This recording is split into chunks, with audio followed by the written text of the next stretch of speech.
I wish you all fruitful deliberations as you embark to declare the ninth summit officially open. Thank you.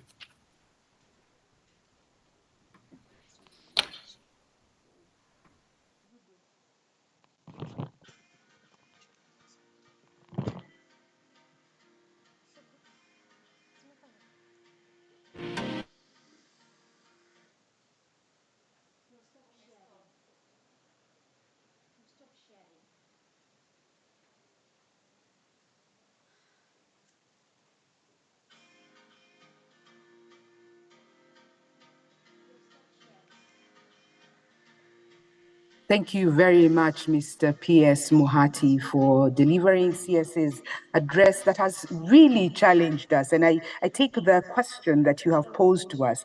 How do we create a tax system that is resilient to the 3 C's? Climate, crisis, and COVID. Indeed, that's going to be our discussion today, just to ruminate and to ideate and to co-create on how we can come up with resilient measures in a way that our tax system can be resilient. We're going to borrow from various tax administrations, hear the lessons learned, and so that we can be able to develop a critical path for ourselves. Just before we head on to our first plenary session, allow me to acknowledge the various participants who have joined us. I see that already we are about 160 of us on the call. We want to also acknowledge the members of the KRA board who are joining us. I also want to acknowledge the members of the KRA senior leadership team, from our commissioners to the deputy commissioners to regional coordinators, all the KRA staff, and all the staff from various revenue administrations and various from public sector and private sector. We acknowledge your presence and thank you very much for joining us. We promise you it's going to be worth every moment that you're with us. Head on to the Q&A, because that's where we'll be having the discussion. As I mentioned earlier, we have our subject matter experts who are on call on the other side, who are answering our questions, just in case I do not manage to get onto it. As we head on to there, I have a question that's posed for you. And the question is, KRA is in the process of developing its 9th corporate plan. What should be KRA's top 3 priorities focus for the next 5 years? What priority focus areas do you propose that KRA to focus on? Remember, the PS has just challenged us on how we need to develop a resilient tax system. And that idea is going to help us as we develop our 9th corporate plan that we shall focus on in the next 5 years. Distinguished ladies and gentlemen, we now want to begin plenary 1.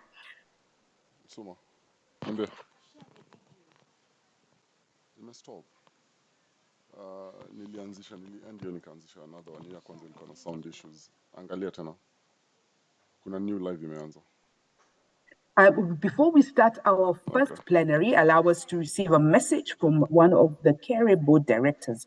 Then we shall begin our plenary session.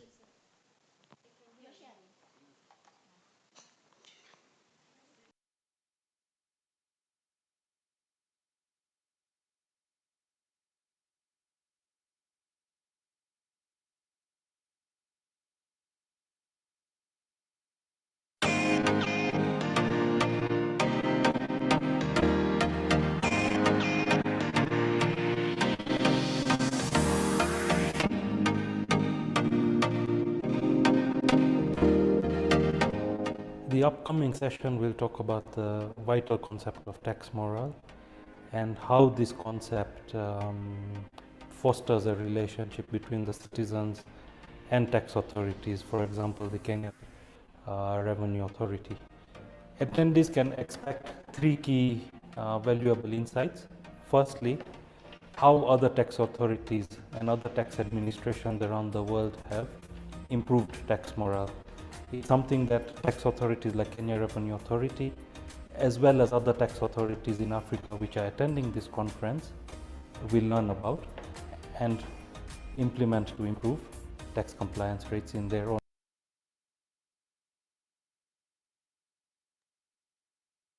We now want to begin our first plenary session where we're going to discuss tax morale, the vision of tax administrations building a social contract with citizens.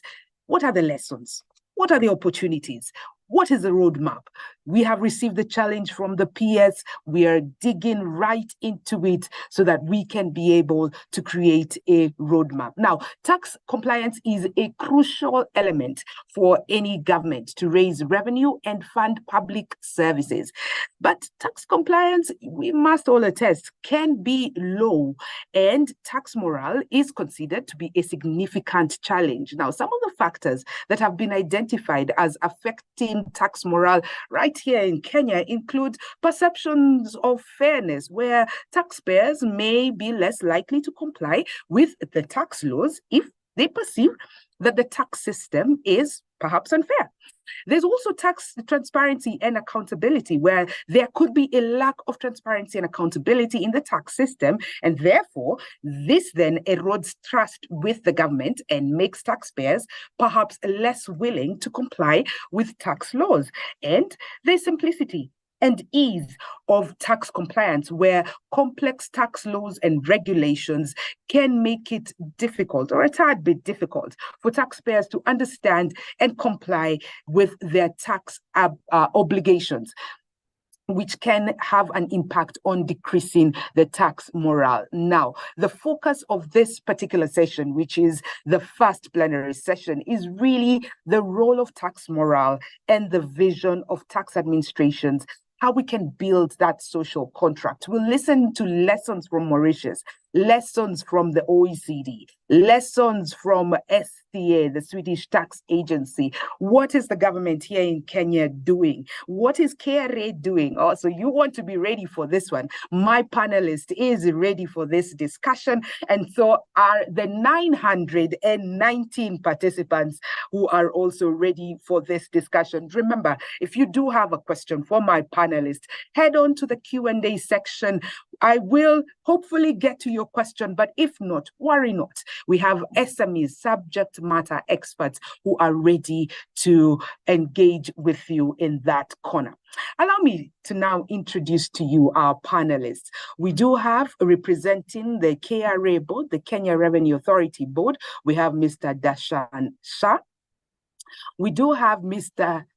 Joseph Steed, who is also joining us. He's a senior policy analyst in the Global Relations and Development Division at the OECD, which is the Organization for Economic Cooperation and Development, Center for Tax Policy and Administration. We do have, and I've seen him on call, our senior Mr. Sudhamo Lal, CSK. He is the Director General from the Mauritius Revenue Authority. Joining us from the Swedish Tax Agency is strategist Mr. Anders Street. And finally, giving us a focus on what the government of Kenya is doing is Dr. David Ndii. Now, Dr. Ndii is the chairperson of the President's Economic Council. Distinguished ladies and gentlemen, this is a conversation you do not want to miss. Allow me to begin it right from the global perspective. Mr. Joseph Steed, let me bring you to begin our conversation on what the vision, the tax morale vision, for tax administrations, how we can build a social contract. Now, Mr. Steed, I've read your profile. It's a fantastic, very well versed in tax matters. And you have worked across Africa, you've worked in Europe, you've worked across various revenue administrations. And so I want to borrow heavily, especially on your work, because you lead tax morale and you focus on what drives voluntary tax compliance in developing countries, such as this one, Kenya. And so I want to bring you to begin our conversation. What is the correlation between tax morale and tax compliance from your perspective, Mr. Joseph Steed? Over to you. Great, thank you, and thank you very much for inviting me to this summit. I'm delighted to be here and discussing with all of you. So yeah, I mean the correlation between tax morale and tax compliance. Tax morale we find is a big component of tax compliance, but it's not the only one. The World Bank have come up with a good framework, and they talk about enforcement, facilitation, and trust as being the three big drivers of compliance. And they drive through the two different types of compliance we see. So we see enforced compliance, which is kind of the threat side of things, and then the quasi-voluntary compliance, which is what we look at as tax morale. And if we think of those three elements of enforcement, facilitation, and trust, enforcement is obviously mostly around the enforced compliance side of things, whilst the trust element is where we see the biggest impact on that quasi-voluntary compliance or tax morale. So trust is really kind of where the big focus is. But what's also interesting is we've done quite a lot of work here at the OECD, looking at data from the Afrobarometer, so the public perception survey that covers almost all African countries, and we've done some econometrics work with that, kind of looking through what the relationship between different things are in tax morale, and we see a range of things. I mean, from things that tax administrations can do very little about. So we see that issues around religion and gender have an impact in terms of tax morale. People who are more religious tend to have higher tax morale and be more willing to pay tax. Gender is really interesting in Africa. So in most of the world, women tend to have higher tax morale. In Africa, the data is much less clear, and so there's some things to be looked into there. And maybe we should have more women on our panel today to help us dig into that issue. But what we also find is around that facilitation piece. The facilitation really does have a big impact on tax morale. And so we see one of the biggest factors in Africa around that willingness to pay tax or willingness to pay more tax for public services is around how easy it is to pay taxes and understand what taxes need to pay. And so therefore, I think that we see there is a real strong link between tax morale and tax compliance. And those results have been consistent over a number of years now. So we've looked at several rounds for over the last kind of 7 or 8 years. And so we're pretty confident that there is that strong link there. And I guess the next kind of stage is in terms of thinking about, you can't look solely at tax morale when thinking about tax compliance, but you shouldn't neglect it either.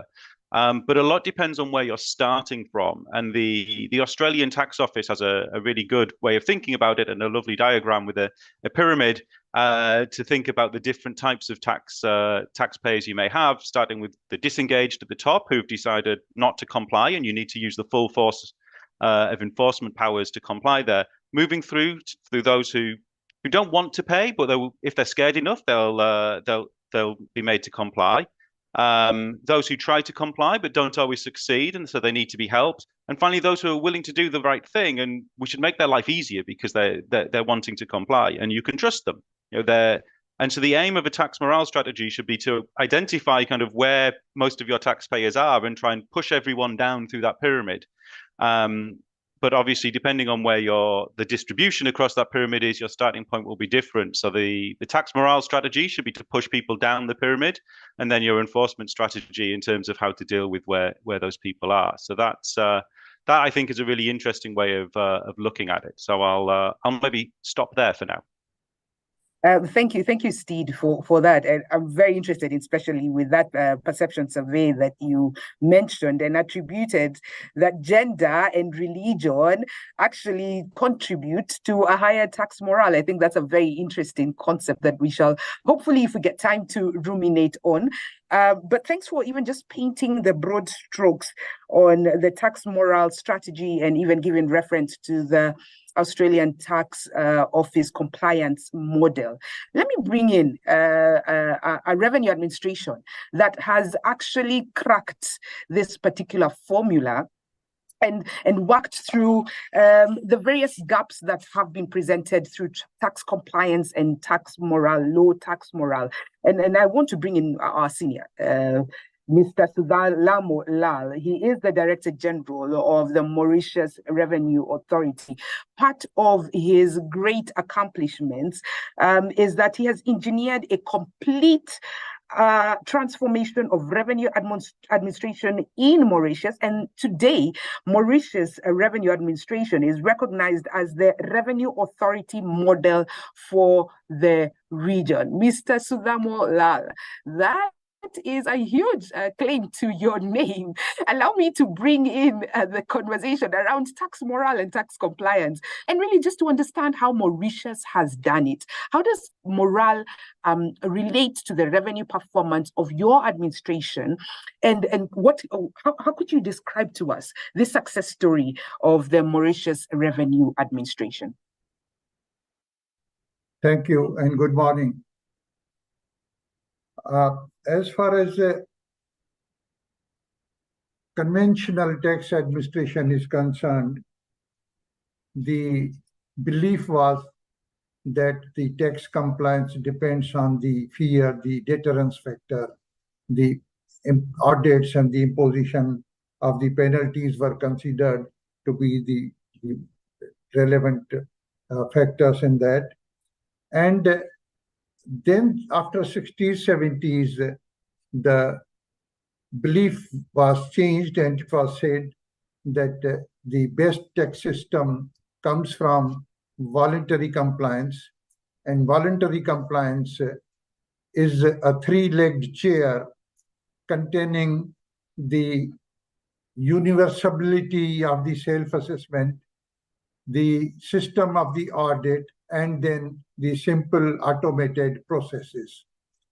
In Mauritius, the model which we went for had three pillars. One was the enforcement, the other was the facilitation, and the third was the trust.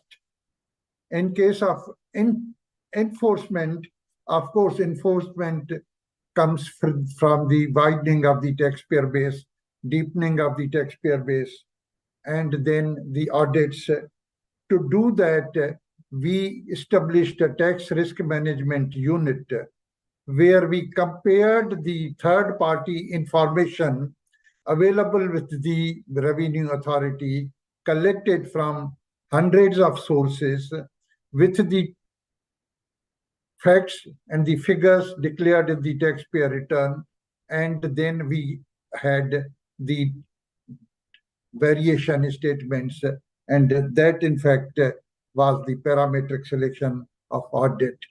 We identified the units, the sections, the functions where the evasion was more or it was possible because of cash economy. Say the restaurants would not issue the receipts. If they would issue the receipts, they would not charge the VAT. If they charge the VAT, they will not pay the VAT.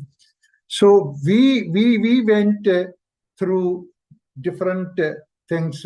We had a high net worth unit. We had a non-tax filer unit. We introduced TDS, a very low rates of TDS.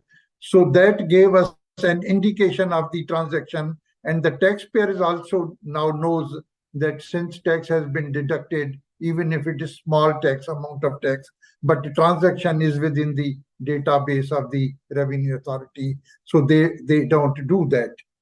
And in this thing, what we were able to do that we created a feeling, a traditional feeling that they can be caught. Someone is watching and they can be caught. As far as this system is concerned, this only works provided it is simple, provided it is automated, provided it is transparent, and the people have the trust. So we have now a totally automated system. The taxpayer doesn't have to come to the revenue authority to register himself and get the number. As soon as the business is registered, as soon as the company is registered, we get the data from the corporate, the registrar of companies, and we allot them tax number. After that, there is a portal, and the taxpayer can file the return on portal, and we have achieved 100% online filing of returns. For the tax, he just have to give us the account number. The account is debited, so it's a direct debit. 100% of the taxes are collected through online. Now, then taxpayer needs to be told about his liabilities, his obligations. The time when it was considered ignorance of law is no blessings, ignorance of law is no excuse, that has gone. Unless the taxpayer knows, unless the taxpayer is told that this has to be done and this has not to be done, then you can't expect a compliance, you can't explain this.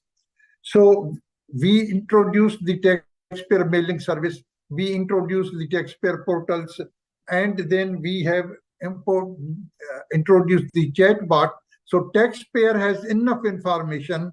It doesn't take more than 5 minutes to file a return. It's a simplified return, it's a pre-filled return, and there's a customer service where if taxpayer is not computer literate, he can still come and get the return filled by the MRA workers. But this, the whole thing can only work if the taxpayer has a trust in the system. So third leg of the system is the trust. Now, in the taxpayer return, if taxpayer still have any doubt that this amount is, in his opinion, exempt, and he has claimed exempt, or this amount he has declared taxable because he has been told so, but he still feels it is exempt. So taxpayer can express his opinion while filing his return, and this also is addressed by the system. Then we have introduced a tax cooperative compliance and the tax governance, where in case of the businesses, the companies, we want the taxpayer and we want the tax issue to be a part of the board. I mean, the tax is no more the concern of only the CFO and the CEO, and the board doesn't know what the company is doing as far as the tax is concerned, because now tax of a company can be collected in case of default, even from the director's personal income. So director should know what company is doing, what they have taken, and what risk he is being absorbed. So what we have done through the tax governance, the large companies, we have requested them to take the issue of govern the tax payment at least once to the board, where the representative of the MRA can also attend that meeting. So we have, of course, as I said, the annual report, the taxpayer charter and all this. We are ISO certified. Then the previous speaker talked of public perception. We conduct the public perception survey every 3 months, every 3 years, by an independent agency, not by the MRA. We also do taxpayer satisfaction survey every year, and we get 2,000 to 3,000 opinions and the suggestions every year, and we try to do whatever is possible. We also do the employee satisfaction survey, where we know what do our people think of the tax system and this. So parametric selection of cases has brought transparency. It's not that the taxpayer's case will be selected because someone thinks so. So there is a reason, there is this, and then there's no question of discrimination. And all this system, as I said, is basically the automation has brought an element of trust. People believe that they would be treated fairly and equitably. If someone is taxed, then another person will also be taxed. So this is as far as we are concerned, that what we have done in the MRA. Thank you. Thank you very much, Mr. Lal. You've brought out very many composites that you have done and you have rolled out in MRA. Very interesting to hear even how you use data to give you insights, independent data from independent surveys. You combine that with an internal survey just to get a 360, but also that you have brought to life what Steed told us earlier from the OECD, how we have the triad of facilitation, enforcement, and trust, and just letting us know that that has actually worked for you in MRA. But you also added one other stone. In Africa, we cook with stones. So we usually cook with three, but I feel like we've added one fourth stone, which you have called the education, that you cannot expect a high tax compliance if your taxpayers are not educated. So you put that in so that we can increase trust in the system. And even just talking about human interaction, and from your presentation, it feels like there's less human interaction and a lot of automation. But we'll come back to you, Mr. Lal, because I really want to hear about the challenges. It can't all be nice and rosy. There must have been somewhere where you hit a challenge and you learned the lesson. So I'll come back to you on that. But we've heard from OECD. We've heard from MRA, the Mauritius Revenue Agency. Allow us now to cross overseas and go to Europe. I want to bring in Anders Street. Now, Anders comes to us from the Swedish Tax Agency. Hi, Anders. How are you doing today? Hello, I'm fine. I'm It's fine, great to super see fine. you. Thanks for having me. Nice to see you too. Excellent. Excellent. Good to see you, Anders. Anders, you've worked a lot with a couple of African revenue administrations, and so you've seen a lot of change, so to speak, and a lot of reformation in the tax administration. But also, STA, the Swedish Tax Agency, has also gone through a revolution, so to speak, of some sorts, right? Where your tax compliance and tax morale was actually low. Then you put in place measures and went through a period of a number of years, let me not tell your story, to now where your story is now different. And so I want to bring you in and just to hear, what is the experience of STA, the Swedish Tax Authority, in terms of tax morale and tax compliance? Anders? Okay, thank you so much, Rugeni, and dear tax colleagues and all other participants at this meeting. It's such a pleasure to be here today. I think I will start with what Joseph Steed described. You have a strategy, different strategic paths to take. You can go for the coerced compliance, and that is what we did in the past. We tried to scare people into compliance, and that is, of course, one strategy to take. Enforcement in that scenario is about frightening people so they are afraid, and it's not voluntary compliance in any way. You comply because you have to, or you're frightened to do. But what we did was we shifted path. We had a strong focus before to see what is the reason for non-compliance and the risk for non-compliance. But we shifted in the beginning of 2000, shifted our strategy towards more a right from the start approach. We said that, what does the other side of the coin look like? Why are people compliant? What drives compliance? And we think as tax administration, it's important for us to understand that. And in this regard, tax morale is one, of course, among other key driver to achieve this.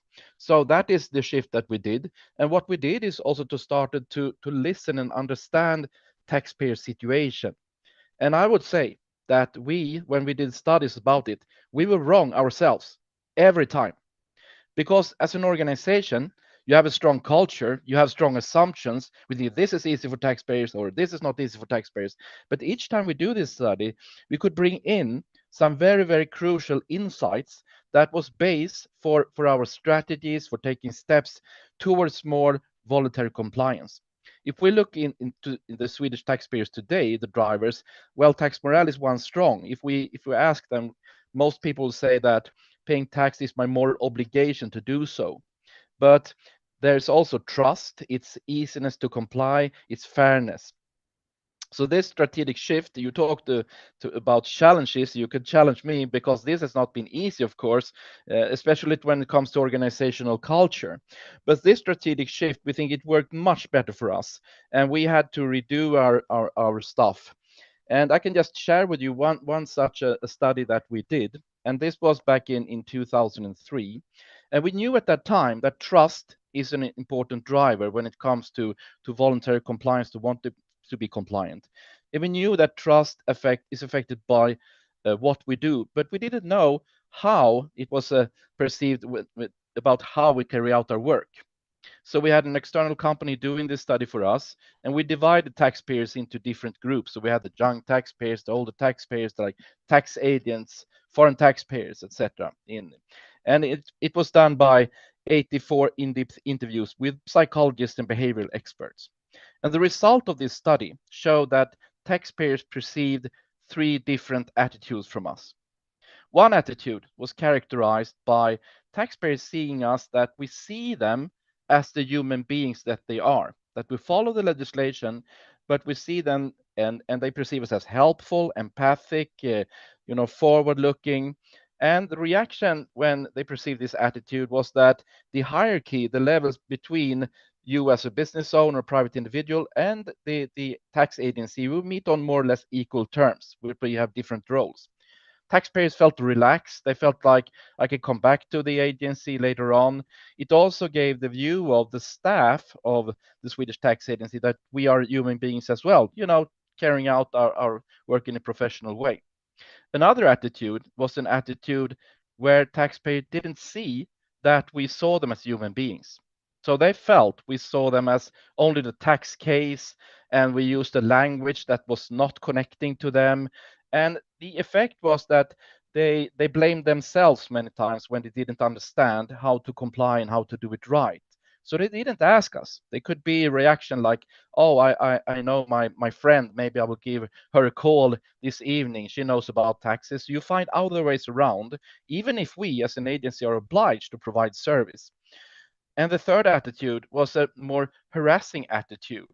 And I remember I heard the speech from President Ruto where he said that you should stop harassing the taxpayers and you should be more customer centric and friendly. And this was the case for us as also that some taxpayers perceived that they felt like you judged beforehand, we're arrogant, accusive, and the reaction from that attitude was it could take two different directions. One is that people just want to get away from this meeting. You feel like you're accused and you stop listening. And we have in other studies, people have said that, well, I perceived this attitude 15 years ago from the Swedish tax agency. And since then, never contacted them, will never do that. So totally avoid us. The other reaction, you probably can guess, people get angry with us that this is not okay. You can't treat me this way. I will write to the commissioner. I will go to court. I will, you want someone to listen to you. And the only attitude that had a positive impact on trust was the first one. The mid attitude had a negative impact, and the last attitude had a very strong negative impact. So, from a strategic perspective, shifting towards voluntary compliance, we also understood that we have to carry out everything we do, communication, when we do audit activities, everything according to this forced attitude in order to earn trust. We see that trust is not something that you can control. It's more like love or something that we all feel inside if you trust someone or not. So we focus more on carrying out what we're supposed to do in a way that we earn trust. And in this regard, it has been said so much wise, it must be easy to comply. That is one crucial thing, that we use technology in a way that we facilitate people's situations. When it comes to fairness, it's very, very strong all over the world. I mean, I work with tax agencies, Latin America, everywhere. We tend to hate unfairness. We compare to each other. So we took that in as well. So we see that most people are willing to comply if others are compliant. But I don't want to be compliant if the others seem not to be compliant. And in this regard, we play a key role as a tax administration. We should look into that others are compliant. So we shifted, especially when it comes to enforcement, said in the past that we scared people into compliance. And that was also the message in media. You should be aware, otherwise we'll find you. That will cost you. So we shifted that to, we said that, well, it's a problem with people or businesses, for example, in the taxi business, when you face unfair competition because others are not compliant. And in that regard, we shifted towards doing something for the taxpayers, even if it was enforcement. But we did it for the taxpayers, and we also wanted to provide good conditions for each and everyone to have the opportunity to be compliant from the start. So we said the good result is not when we find as much mistakes or taxes after audit activities. It's more when we see that it's correct to a larger extent. So that is the fast journey of the Swedish tax agency. And I saw in the notes here that you wanted to see what can perhaps Kenya learn from this. I would say that it's mutual learning. I work with Kenyan colleagues.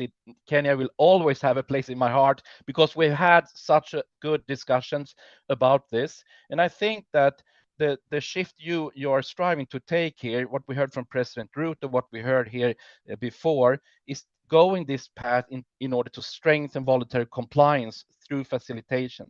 And in this regard, I think we have a lot of experience, others have lots of experience, and I think we can cooperate in a great way in order to help each other to take steps in this direction. Thank you so much.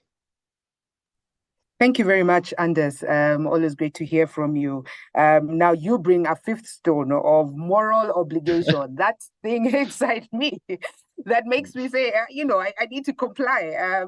But thank you and just for sharing very interesting insights from STA that you actually did a survey where you ran it by the you did a psycho survey, is that what you call it? Psychologism, yes, we just wanted to knowledge, but it was designed by another organization where they use psychologists and behavioral experts in order to understand the drivers from taxpayers' perspective.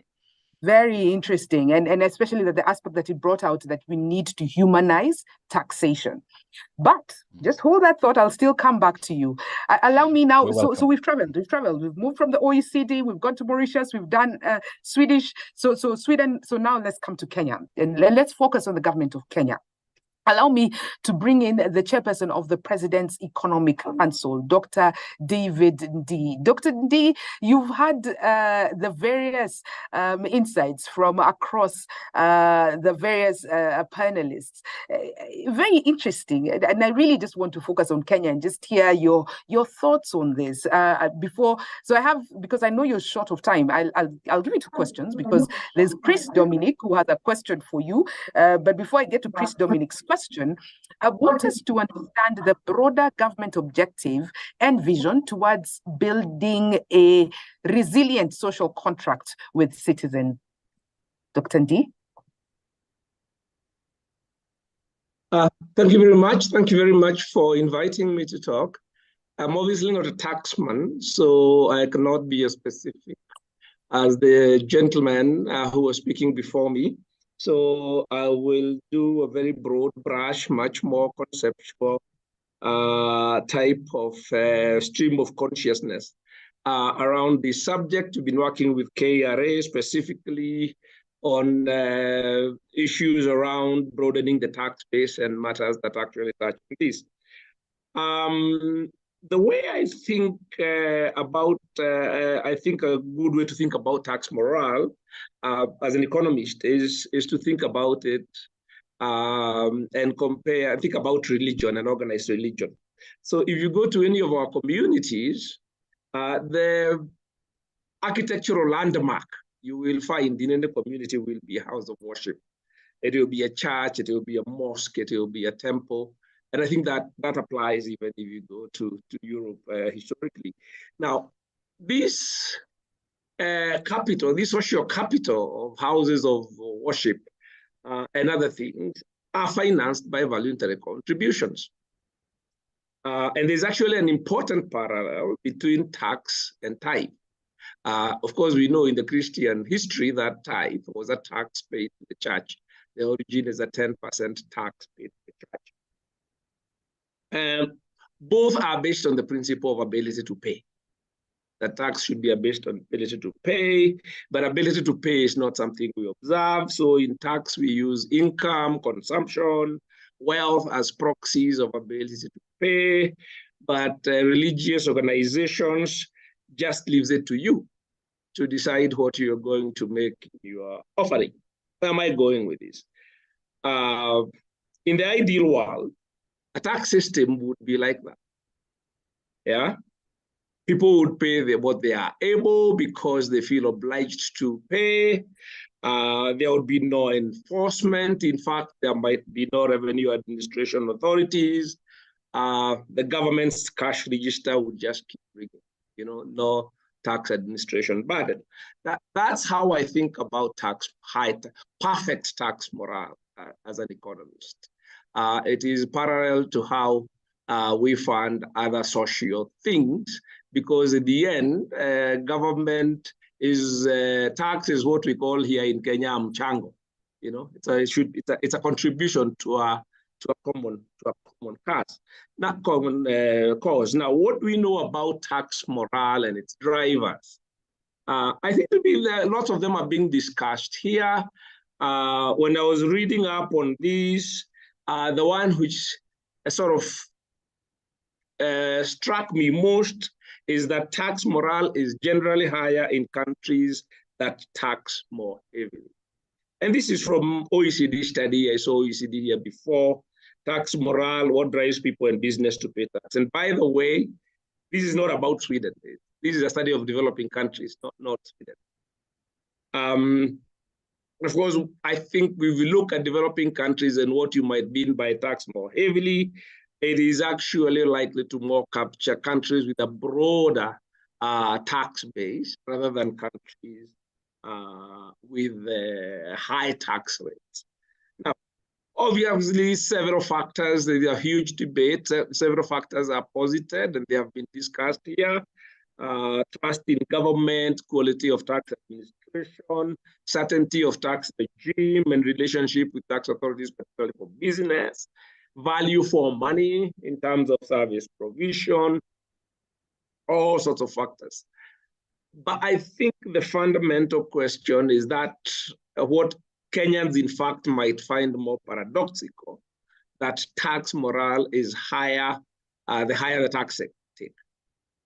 So how do you actually get that virtuous cycle going? And that's the thing we are grappling with right now.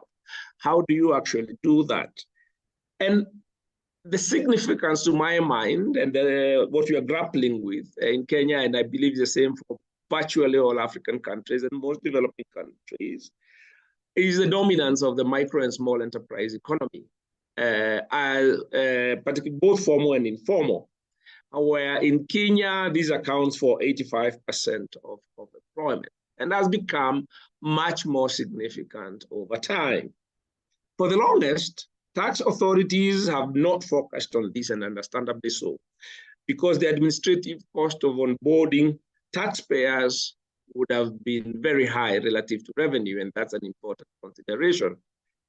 Imagine having to process 10 million tax returns with nil return because people's incomes are actually below the tax threshold manually, or you have maybe 5-7 million small businesses and processing manual tax returns, VAT returns, or mineral returns. Obviously, that paperwork would be overwhelming. But the consequence of that kind of economy of structure is that we have had a very enforcement-based tax regime, tax administration on a narrow tax base with very high tax rates. And that obviously is becoming unsustainable. You can see that. On the other hand, the digital financial revolution has changed the cost parameters and the structure. And it's now possible, certainly in Kenya, to onboard virtually all taxpayers, more or less costless. They are very low cost. Why? Because they are all in the digital financial ecosystem. Some of the numbers that we've been discussing with KRA is the fact that KRA has 200,000, roughly 200,000 registered VAT registered businesses. Yet we know we have over almost 1 million businesses with electronic, what we call it, Kenya M-Pesa pay bills, that they are sort of using digital cash register, and another 3 to 3.5 million odd small businesses which have what you call business wallets on their mobile phones. So clearly the cost structure has changed. And then we now have to think more seriously about tax morale, because what you're saying is, in principle, you can actually onboard a lot of taxpayers, and although their actual tax payment is very little, if they could all M-Pesa it to you, as we say in Kenya, then what you would have is a system where the government tax cash register would be ringing non-stop without much enforcement. I think that's the kind of vision of a tax system that we are looking at, leveraging on technology. It is very broad. It is virtually impossible to have an enforcement-based system if you're trying to collect tax from 10 million small businesses, 15 million potential taxpayers working in micro and small businesses, most of them informal, but most of them are plugged into a digital payment system and transaction system. So the issue that you really have to address is what is the psychology that will make them pay voluntarily, and then that makes tax morale a very important aspect. I want to end on that. I think one of the key factors, drivers there, which has been alluded to, and is the character of the social contract that between state and citizens, and the role of taxation in it. Now, while I was reading up and preparing for this, I did a simple research kind of experiment. I went to Google and Googled a very common phrase now, which is Kenyans are overtaxed. When I Googled Kenyans are overtaxed, I got 517,000 hits. Obviously, all of them very, very recent. I also Googled Kenyan and politics and tribalism, which is what our politics has been about. And I got 1.2 million hits roughly. So within a very short time, the conversation on tax is catching up on the conversation on ethnicity in our politics. And I think that suggests that it is the character of the social contract. We're probably moving in the right direction. I then did another one. I searched the name of our president. I searched Ruto and tax. What the president is being talked about tax, and that got me 2.2 million hits. And then I searched Ruto and tribalism, and that got me 140,000 hits. So the president is being mentioned probably, is it 10 or 15 times more frequently in relation to tax than in relation to ethnic group. I think this is not trivial, because if the relationship between the citizen and the state is about identity, yeah, then what you're saying is that citizens do not connect, and that democratic, the essence of tax at the center of democracy, Magna Carta, taxation without representation, that relationship does not exist, or is very weak. Well, the relationship that exists is that which connects you with the people and benefit, and as opposed to your responsibilities as citizens. So I think fundamentally, while that may sound very true, I think that we have to think. We have to think very seriously about what is the character of the social contract and the relationship between the state and the citizen. I think the more the state and the citizen discuss taxation, discuss accountability, discuss value for money, discuss taxation and representation, in our civic discourse, the more likely you are going to have to raise your tax morale. Thank you very much. Thank you very much, Dr. Ndii. Great insights coming through from you, especially from the government of Kenya perspective. Allow me, I know you need to run, but before you run, allow me to just ride on something that you've mentioned, the citizen and state relationship regarding taxation. So I have two questions for you before you run.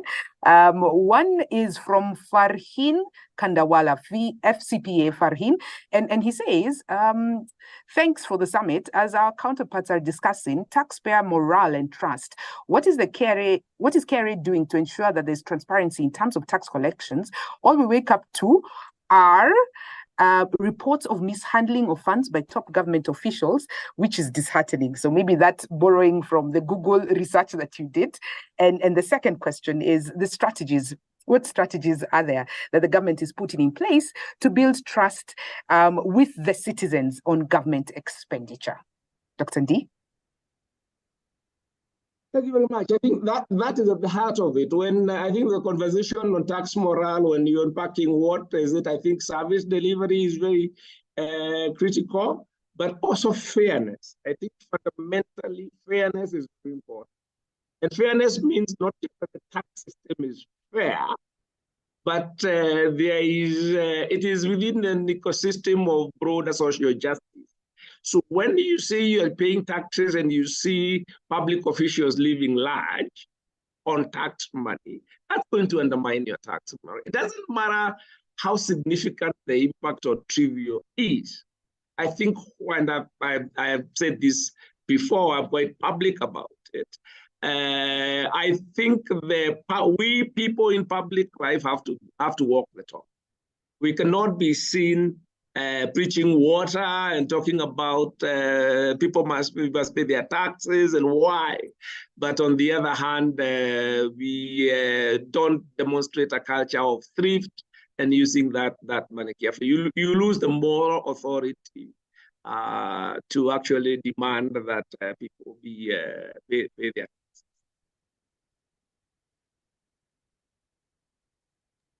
And finally, I think just a comment on what strategies the government is putting in place to build trust with the citizen on government expenditure. I think maybe that was not very clear. I think that's an accountability. I think, and that's a virtuous cycle. Obviously, first of all, people have to pay the tax. Then you demand that government be accountable for it. I think the challenge we have, and that's why I was bringing up the nexus between the identity politics, ethnicity. The identity politics have been around that people go to government so that they can bring home a bigger share of the national cake, development projects and all of that. How that is financed has not been part of our conversation. So if you demand roads and police stations and health services, and your MP is saying, I will bring you these goodies, the conversation about how it is financed has not been there. People don't know how it's financed. So it turns out, if you don't have revenue, you finance them with debt. That's the conversation we're having. And if you finance with debt, debt will become tax at the point. That's the situation that we find ourselves. For several years, we have been priding ourselves of massive infrastructure investments, but at no point did we ask, how are we paying for it? And now when you say you have to pay for it, people say we are overtaxed.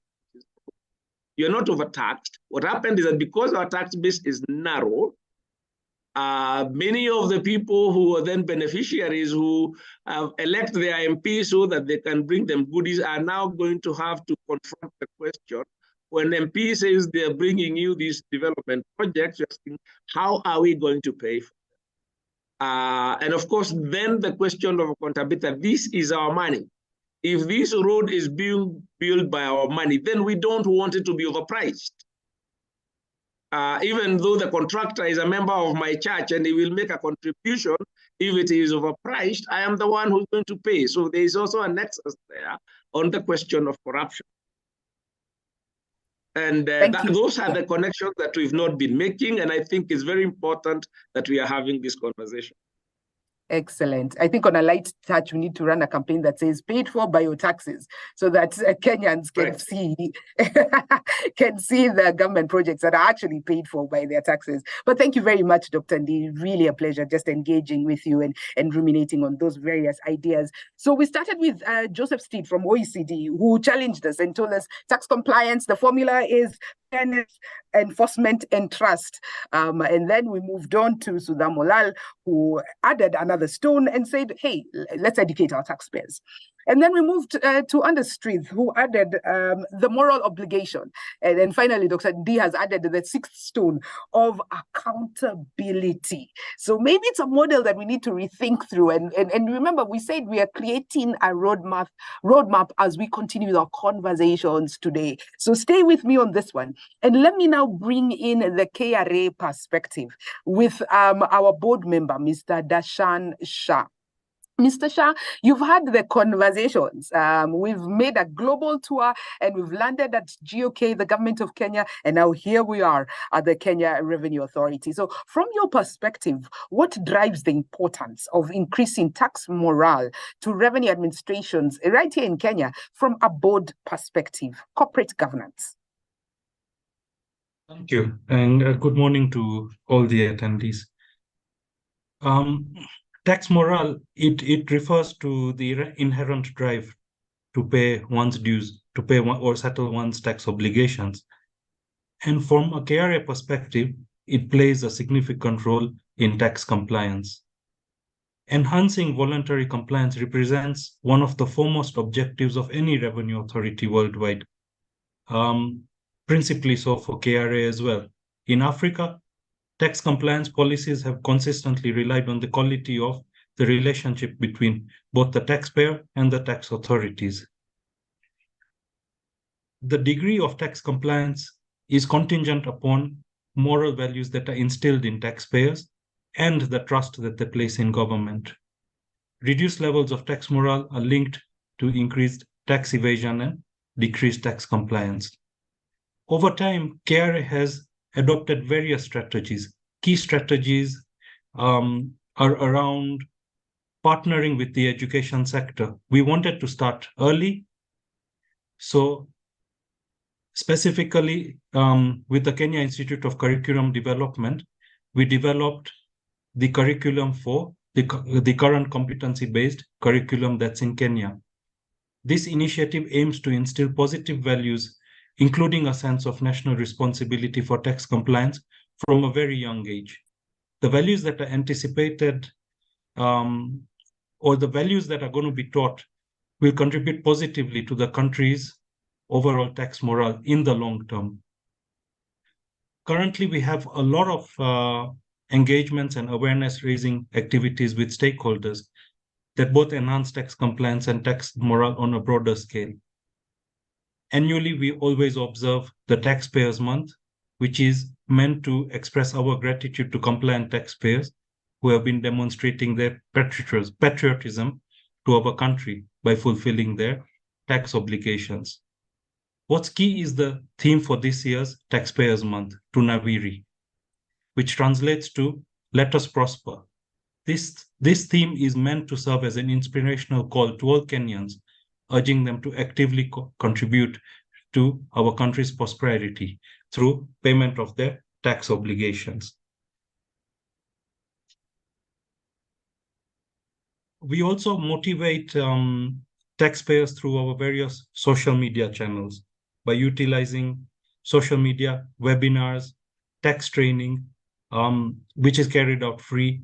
We also run KRA TV, which provides a lot of guidance on filing of returns, on what certain taxes mean, etc. And lastly, we offer payment plans to taxpayers, allowing them to fulfill their tax obligations properly. Thank you. Thank you very much, Mr. Dashan Shah, for just giving us a perspective from the Kenya Revenue Authority. Now, Joseph Steed has been very quiet and listening to this conversation, so I don't want him to go out for a tea break until he answers. how tax morale how does tax morale impact the quality of tax administrations? Because you have a 360 view or a 180 view.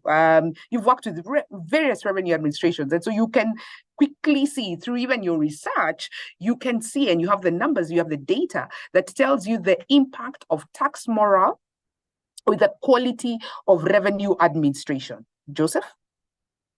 Great, thanks. And I think we've kind of touched on this already, and I think you can see the risks of either a vicious circle being created or the potential for virtuous circles being created between tax morale and tax administration. So I think the risks are when you have, if you're starting from a place where you have low tax morale from the taxpayers to start with, that can lead to a tax administration being excessively focused on the enforcement side of things because they know their taxpayers are not especially compliant, so they therefore use the enforcement tool to try and force compliant, and that creates little space to then build tax morale back up. And I think Anders was saying, that's the challenge that they faced in Sweden many years ago, and all the evidence suggests that it's ever diminishing returns by an enforcement-led process. Because the pressure you put on enforcement, it creates that animosity against the tax administration. And so therefore people try even harder not to comply, and then you need to put more enforcement efforts in, and it's too expensive. Like no tax administration ever has the resources to lead an enforcement-led process over time. So the only way, and again, I think this is what Anders was saying in Sweden, they realized the only way forward is you have to look at a way of breaking that circle and turn it into a more positive way. But it's an evolutionary process, and it needs to take place over time. You can't, yes, we would like everyone to turn into voluntary, highly motivated, high tax morale, voluntary compliant taxpayers overnight, but that's not going to happen. So you need to look at how you build this as a two-way process over time so that you build mutual trust. And so it's thinking about what are the incremental steps that you can take so that you move to the next step and then can reward that trust that's been built and then encourage further trust to come through. And and again, I think we've spoken of some of these things already, and just kind of highlight a couple of things that I think have come out. One is in terms of thinking about the nature of the tax administration and how do you look at incentivizing your staff. And I forget, and maybe Anders maybe someone else spoke also in Mauritius, talking about the culture in the tax administration and how do you move it so that the tax administration overall is incentivized to focus on that kind of facilitation compliance side rather than being motivated purely by making adjustments, bringing in additional revenues. And so thinking about some of that criteria for performance in tax administrations is really important. Again, the point in terms of how the tax administrators perceive how easy it is to use the tax system is probably entirely different to how the general public feel about it. And so, my wife always claims that, we just see the world in different ways. And so what I think is a simple logical thing, she was like, why would you do it like that? And I think as tax administrators, we can get into the same problem. It seems simple. It's like, well, of course we would do it this way. But unless you go out to the taxpayers and test these things and are willing to change and, say, okay, you see the world differently. We can, we should look at doing this a different way instead of saying, like, well, no, this way is obviously right. We thought of this. You should do it our way. So putting in ways for feedback, and we did a lot of research recently on taxpayer education strategies, and one of the most important things that came out from that was, where possible, to provide opportunities for taxpayers to provide their feedback and make it clear that as the tax administration, you're listening to what the taxpayers are coming back to, especially around these issues around facilitation and how simple it is to comply, and where something isn't working, look as to how you can change to improve it and make it easier. Or if it's only for a small section of taxpayers, find a way to assist them in their taxpaying compliance requirements. So I think there's things we can do there, and it is those incremental processes that enable you to build trust. But I would kind of highlight, trust is a two-way process, and you need to think about how you build that up, and how you can be reassured that the taxpayer has that trust. So before you don't trust them too far and they abuse that. And this is one of the things we see, especially around the work with multinationals that we do at the OECD. You can see many taxpayers and their lobbyists will argue for significant changes to make their life easier, but that can risk creating loopholes or opportunities for them to abuse that. And so we talk a lot in the OECD about the benefit of cooperative compliance between tax administrations and multinationals, and it's a really good system, and it provides a way for multinationals to have increased certainty, being able to discuss issues in advance, obtain rulings where necessary to resolve uncertainty. But the key criteria in that is it's a mutual process, and there's supposed to be actions in return. And so, again, looking at the multinational side of things, they're supposed to be able to demonstrate that they have tax control frameworks that can provide reassurance to the tax administration as to how the multinational is considering tax, where they see their risk being in terms of tax, and so that can have that enables the tax administration to also have trust in the taxpayer. And so thinking about how we build these mutual trust networks is important. And again, that's why creating the opportunities for feedback and dialogue and discussion, I think are super important. So yeah, I'll maybe pause there. Yeah. Thanks, Steve, for that. Even just bringing out the aspects of mutual trust and cooperative compliance, a listening tax administration, ease of paying taxes. We here in the tax administration think that we've done our really best in ensuring that there's ease of paying taxes.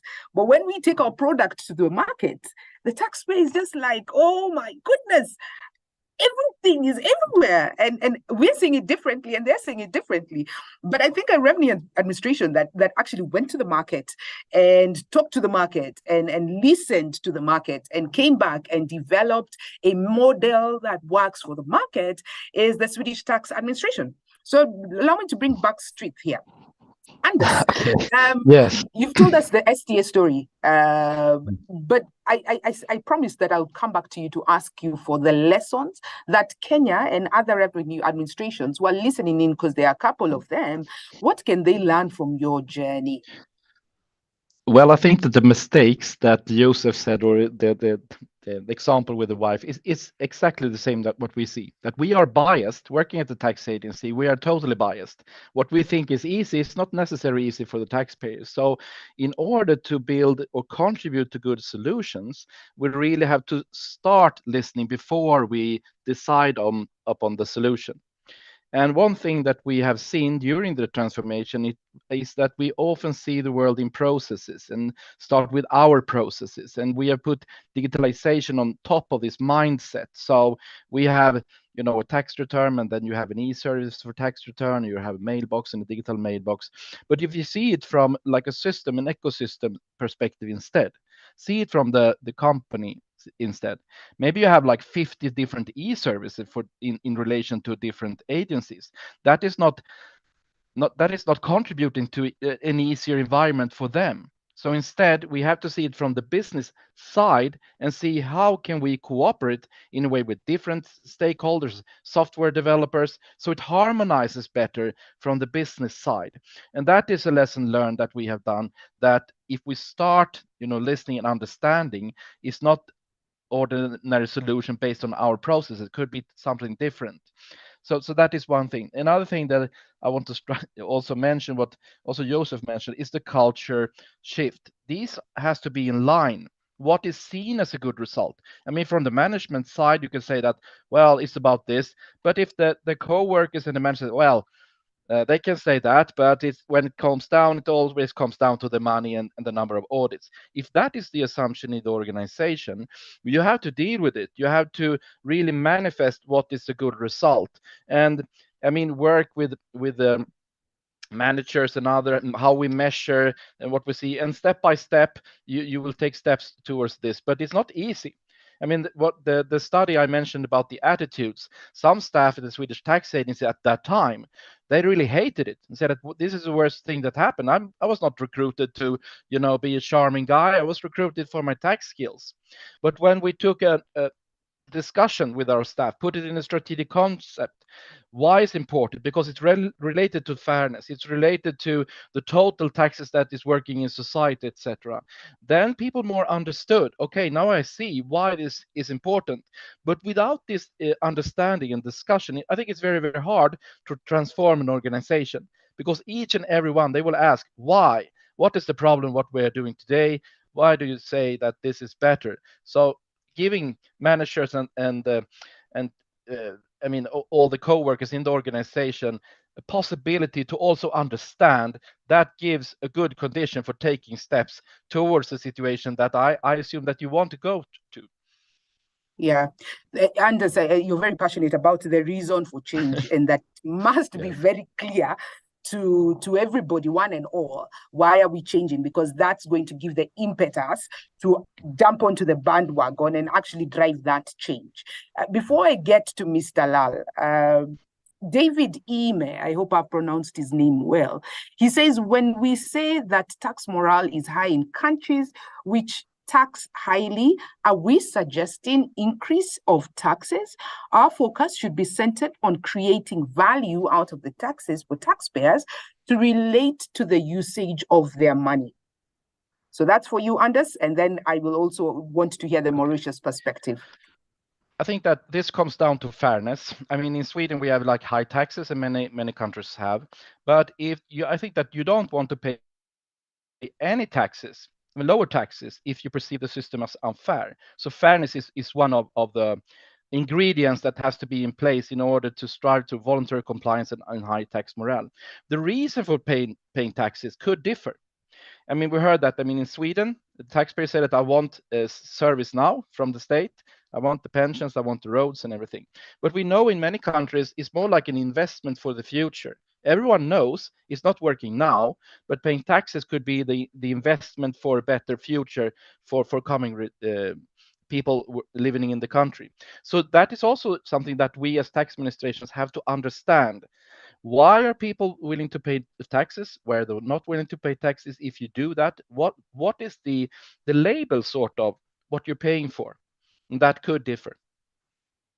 Thank you. Thanks, Anders.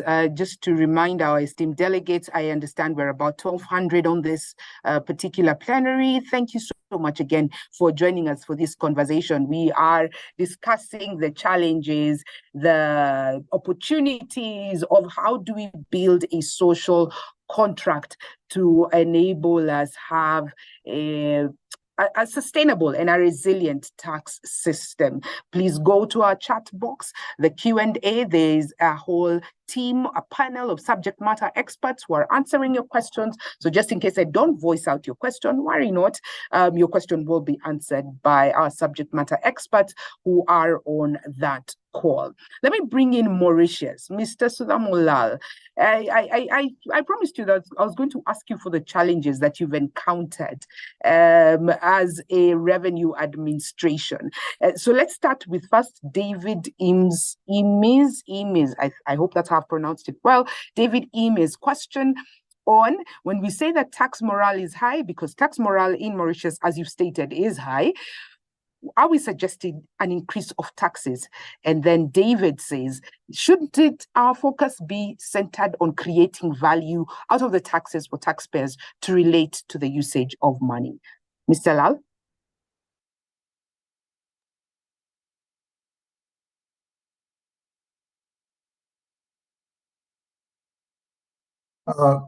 Probably the speaker got muted. Can you come again?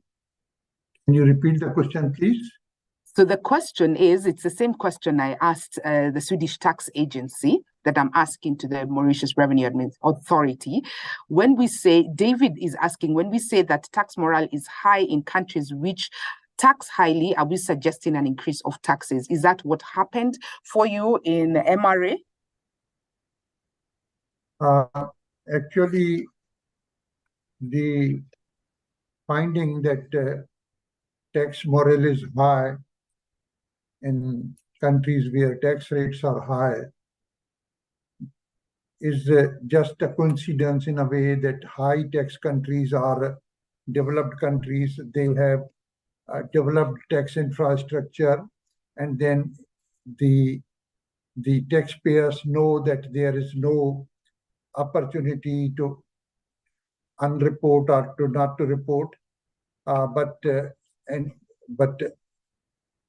those high rate countries, in fact, have a high rate of infrastructure development, economic development. So the tax system is fair. People see what they are paying, they are getting it back also. Now, in many of the African countries, tax rates are also very high, but tax morale is not that high. So just to make a quid pro quo that high tax rate gives you high morale, it's definitely not correct. Now, when we are talking of Mauritius, we don't have high tax rates, we have low tax rates. But that when we say fairness of the tax system, we mean that the taxpayer sees that whatever he is paying is being spent on the taxpayer itself. So in Mauritius, there is a free health service, there's a free education, there's a free transport to the senior citizens and the students. And then there is a basic pension available to each and every citizen in addition to his own pension. And that basic pension is sufficient to have 3 meals a day and even to go for a movie at least and have a glass of beer. So the question is that people see that there is a good governance, A.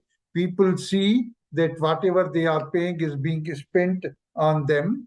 And apart from this, then the system is that we have a fairly sophisticated system of documentation. By documentation, I mean that most of the commodities which are imported, so we have the importers and the import. So we start from a formal economy and not an informal economy. And then there are distributors and there are the commodity may lose at the retail level. So in this documentation, and then we coupled it with taxpayer education. We ask the taxpayer, if you ask for the receipt, then the person pays the tax. So you are doing, in fact, a work of a tax policeman when, as a customer, you ask for a receipt from the shopkeeper or from you do. And then we developed a culture, we developed a habit in the taxpayers to ask for a receipt, and that gives us the compliance rate in the VAT and the income tax. Then when I'm saying of automation, now automation means what we have done is we receive, for an example, we receive an information of the taxpayer's account, okay, how much amount has been credited in that in a year. Now we have his receipts, gross receipts. So if there's a doctor and he has shown 20 million of rupees as gross receipts and his account has 50 million credited, automatically there would be a computerized query and the doctors now knows that they have those gross receipts. So documentation, but again with taxpayer education and communication. And then the free service available for the resolution of the disputes. So the idea is that the fiscal information, if you can have a system, you can utilize this. That's a very, it's a computer investment, not very high investment. If you can do that, then it gives a message to the taxpayer that you will have to report this transaction. And after that, the taxpayer also has to see whether whatever amount is being collected from him or recovered from him, is it being spent? So in COVID days, MRA paid salaries to all employees, whether in private sector or in the statutory sector, except the government salaries, because government was already paying them. After COVID, MRA has started paying the top-up amounts to any person who doesn't have the minimum salary. Minimum salary is 15,000 rupees, which is around $350. I mean, sufficient for eating 3 meals a day. So taxpayer knows that if he needs money, he will get it from the social security services. And incidentally, this work since COVID is being done by the MRA. Now the taxpayer sees that MRA not only collects the taxes, but if the price of bread and cooking oil and milk goes up, the subsidy is given to him by the MRA. If the transport price goes out, the subsidy in case of transport is given by MRA. So in a way, it has given a message to the taxpayer that whatever is being collected is being repaid to them. So obviously, willingness to pay tax has increased. We believe that the tax moral, if we compute through we do it through perception index and perception survey, it has increased, and it has only increased because of the fairness of the system, taxpayer education, and the automation. These are the three things. In fact, high rate tax and high moral rate is just a coincidence because they are the developed countries. But this doesn't come out when you take tax moral for the developing countries or less developed countries. Thank you. Mr. Lal, thank you for the Mauritius experience. It sounds so perfect.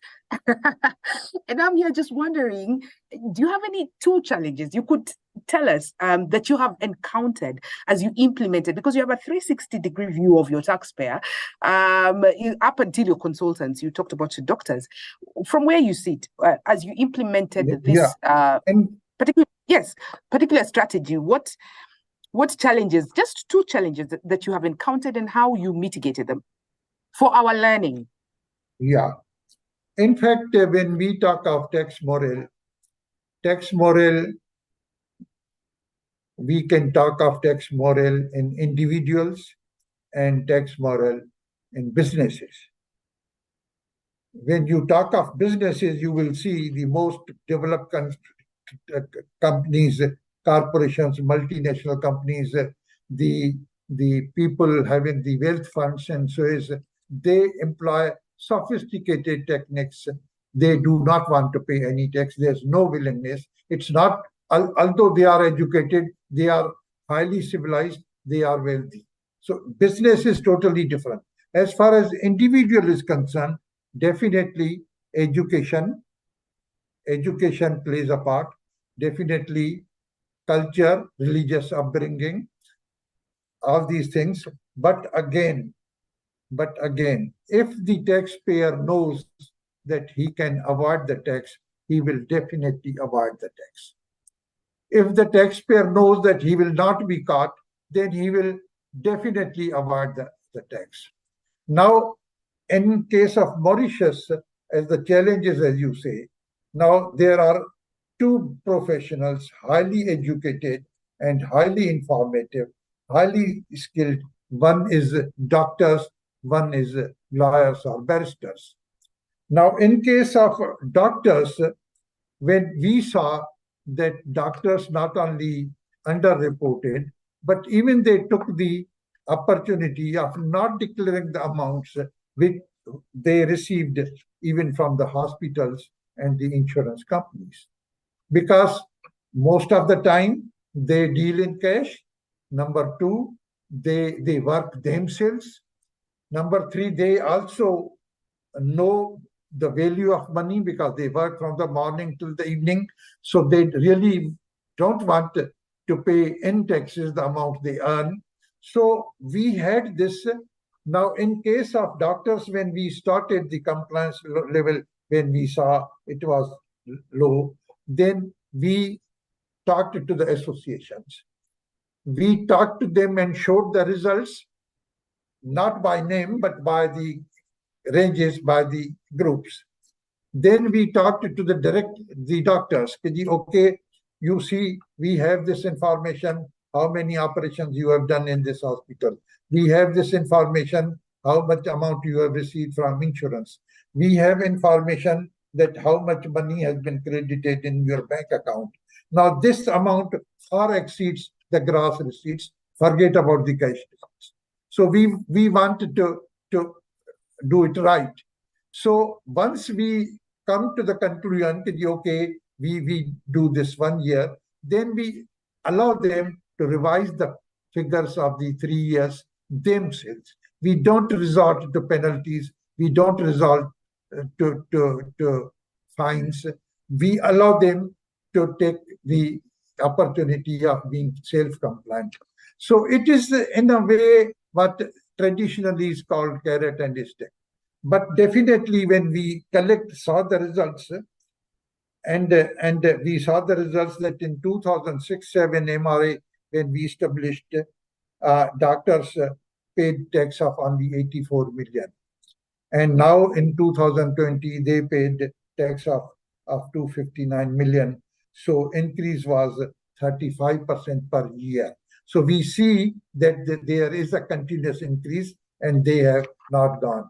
But then to do this, we even started a communication campaign telling the nation that this group, their group results are this, these are like this. Even in press conference, we would say the doctors pay this much tax and all this. Similarly, the lawyers and barristers. And in that case, again, as I said, the tax has increased by 5 times since 2006-7. And it's not an increase due to audits. It's a voluntary declared results. We told the doctors, look at the system. You go to the Supreme Court and on the gate, there is a cause list. So we collect those cause lists every day, and 365 those cause lists carry the details of all the lawyers who appeared and all this. Then we told them that even for the district courts, we have this data. Then we said, even we don't do detailed audits and all this, we know how many cases you have gone there. We know where you have gone there. And then even if we were to assume, then here we have to be little generous, giving them little more deductions, giving them the okay, 25% cases would be of your friends, relatives, we leave that. So doctors and engineers, we were able to put them on track. But again, we didn't resort to the ultimate figure of name and shame and printing their names and all this. But as a group, I used to go to the associations and tell them, this is the compliance level. You revise your results for 1 year, for 3 years, on the basis of the audits we have done for 1 year. So we were able to do that. So these, I mean, there would be many challenges, but say basic 2 challenges we went through was those people who were although educated, well informed, but they had the opportunity because they deal in cash. So we have to look at how to increase the tax compliance. If tax compliance, they know that you could be caught, definitely try to get the trail of the fiscal invoices, try to get as much data as possible. You will never be able to utilize that data in many cases. But the fact they know that they have this automatically increases the willingness to improve the compliance. A lot to learn from Mauritius. We could sit all day to listen to you. Thank you so much, Mr. Lal. I think I want to encapsulate what you've said from a comment from Gloria Kilusu, where she says, Mr. Sudhamo is perfectly right. The morale only comes about if the taxes are well utilized and the citizens are able to see and feel its benefits to them. In Kenya, morale is not seen because when tax goes up, it brings an impact on another. For example, petroleum went up, meaning food will go up. It has a ripple effect, and therefore it demotivates citizens. I think this should be put into consideration on how morale can be applied in Kenya so that citizens can commit and pay taxes without hesitation. Allow me to bring in the last question based on that and the perception that citizens have. And I want to bring in Mr. Dashan Shah, the board director from Kenya Revenue Authority, and just writing a little bit on what Dr. Ndi mentioned in terms of VAT registered taxpayers, 200,000 against a target of 1 million. And so, sorry, not Dr. Shah, but Mr. Shah, Director Shah, what drives the importance of VAT to revenue administration in Kenya from a KRA board perspective? Mr. Shah? Thank you. So from our perspective as a board, VAT has the capacity to generate substantial government revenue if administered properly. This is because it applies across a broad spectrum of supplies with most consumers that are subject to the same rate of tax. So as a board, we advocate for a comprehensive VAT system that spans the entire production and consumption cycle. This approach mainly is to ensure that we have a steady source of revenue to allow the government to conclude various projects. We believe that VAT can play a pivotal role in enhancing the overall efficiency of our tax administration. There have been many concerns that VAT has a negative impact on the distribution of income, but that's not so. It's important to note that VAT relies on purchasing power. Individuals with a higher purchasing power pay a higher rate or pay a higher amount of VAT based on consumption. Globally, VAT is regarded as one of the most effective means to achieve a neutrality of tax burden or spreading the tax burden across all citizens of a country. In line with this, as KRA, we have taken several initiatives and have made several investments. Firstly is the implementation of e-teams to digitize invoicing and digitize VAT collection. Linked with that, the execution of effective audit programs based on a risk-based methodology and collecting data from e-teams. And lastly, the utilization of the withholding VAT system, which brings traders into the tax net. Despite this, there are a lot of weaknesses in the implementation of VAT in Kenya. The ratio of VAT to overall collection remains low and is lower than other African countries. The system of self-assessment and the missing trader phenomenon, which relates to VAT fraud, has been significant in Kenya. And lastly, the necessity to pay or to remit faster refunds to exporters is where we lag behind.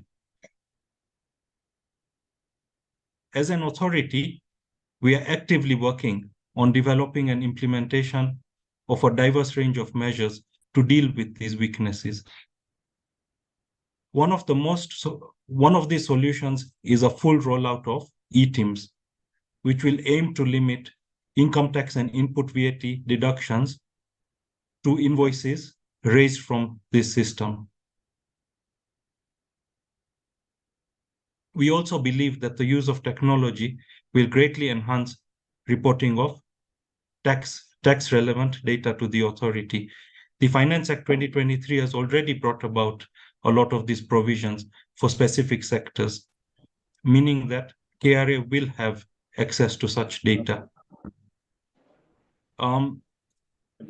Mr. D talked about the medium-term revenue strategy, the MTRS.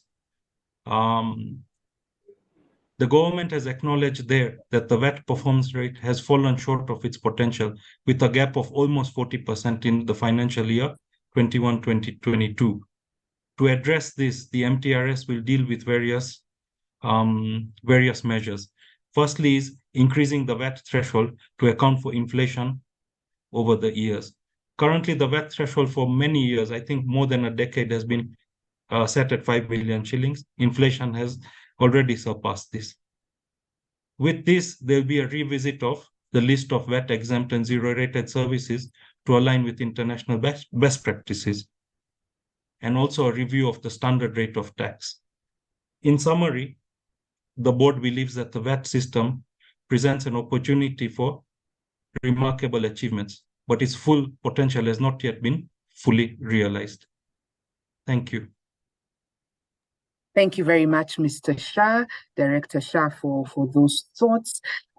My esteemed panelists, our delegates, this has been such a great conversation starter to the 9th Annual Tax Summit. We've had such great ideas that have come through, great lessons that have come through. Plenary 1 was focusing on tax morale, the vision of tax administration. How do we build a social contract with citizens? What lessons, opportunities, and can we develop a roadmap? Allow me to end this session with a quote or a comment from Kipkoech Kese. He says there is a relationship between tax morale and government services, as put forward by Dr. D. The relationship between state and citizens is determined by the services. The better the services, the more stronger the bond, and vice versa. Voluntary taxation sets in when citizens see the value for the money, while coerced taxation sets in when services are below expectations. It is therefore important to try and look at the relationship between tax morale and service delivery.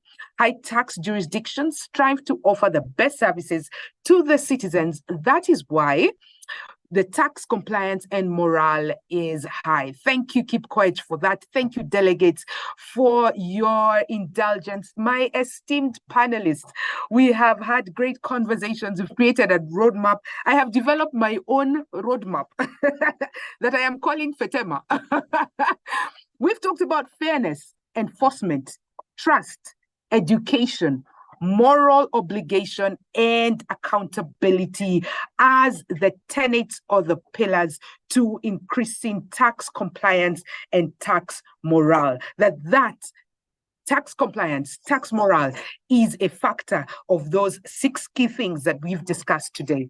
My panelists, let me give you 30 seconds because my next panel is on the door, knocking, waiting to enter and take their seats on the stage for us to discuss the next plenary, which will be focusing on promoting predictability and stability of the tax system. We'll be discussing the national tax policy. But before we do that, let me just give us 10 seconds each to just say your last thought. Then we will put our videos on and then take a screen grab and wrap our session together. Allow me to start with our KRA Board Director, Mr. Shah. Do you have just 10 seconds to give us your last word? Thank you. Thank you all the participants. From a KRA perspective, we are committed to an ongoing modernization of KRA that will impact how KRA interacts with its taxpayers. Thank you. Thank you very much, Mr. Shah. Short and precise. Allow me to move to Mauritius. Mr. Sadamulal, give us your last word.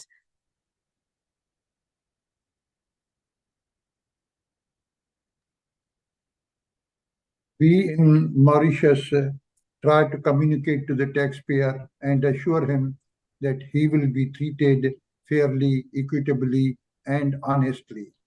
And all the taxes paid by him will be spent on him. Thank you.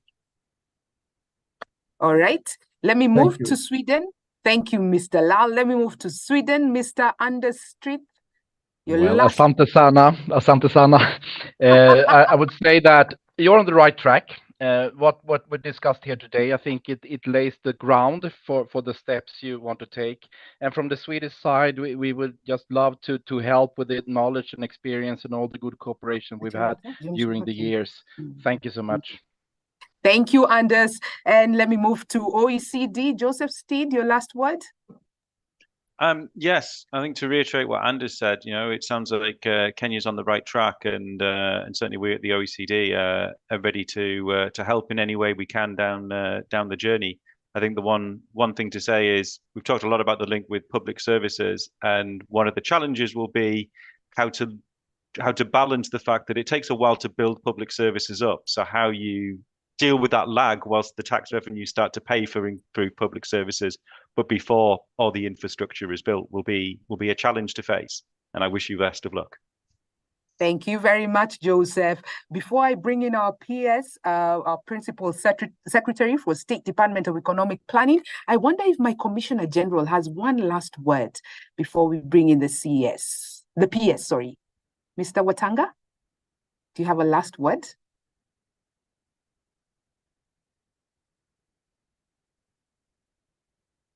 Okay. All right, maybe I bring in the PS. Mr. James Muhati, is he on call for his last word?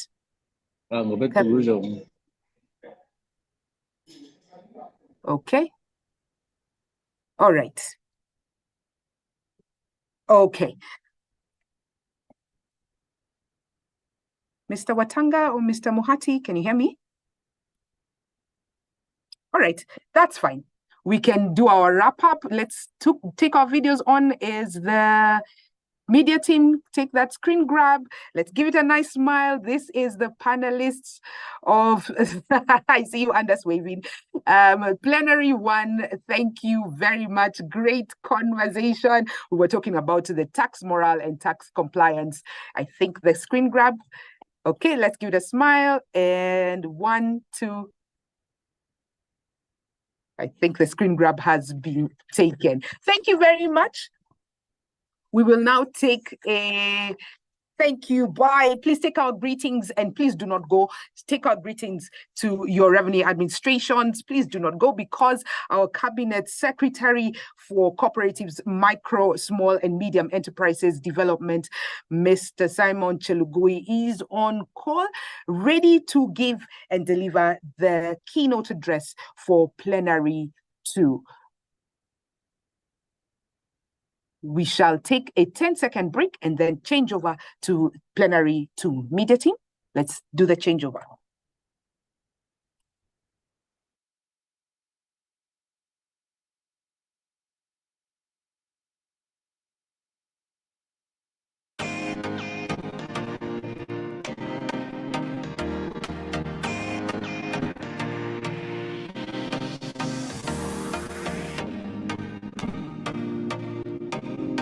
That session will really focus on 3 key drivers. The first is to see how a stable and a predictable tax system can help, drive the tax revenue base for Kenya.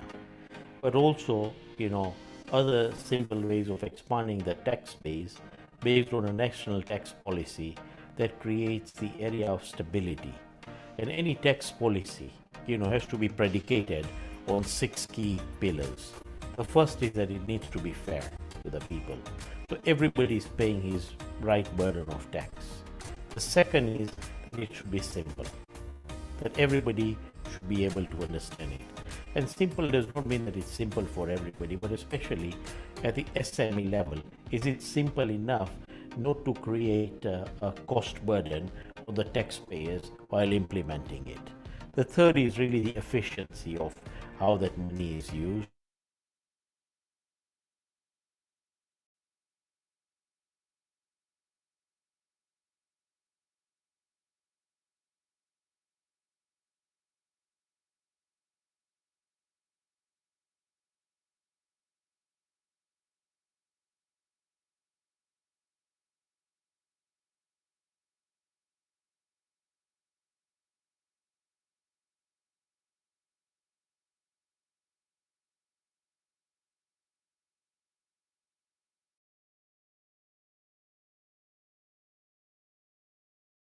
This meeting is being recorded. Simple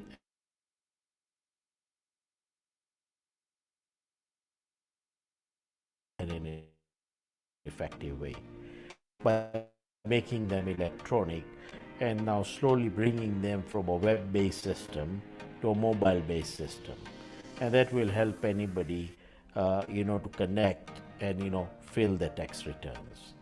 The second thing is the adoption of automation and digitization, but at a level that anybody can use it.